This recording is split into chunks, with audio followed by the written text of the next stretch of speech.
આદિવાસી સમાજ સાથે છે ત્યાં સુધી કોઈ મોટી કંપનીઓની તાકાત નથી કે ભાજપ જંગલની જમીનો પડાવી શકે.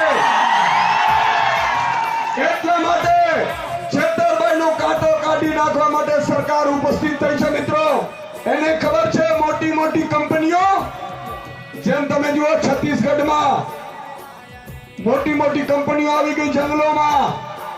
મિત્રો, આ લોકોને ખબર પડી ગઈ કે છેતરભાઈ જ્યાં જાય છે ત્યાં 10-20 હજાર આદિવાસી યુવાનો ભેગા થઈ જાય છે.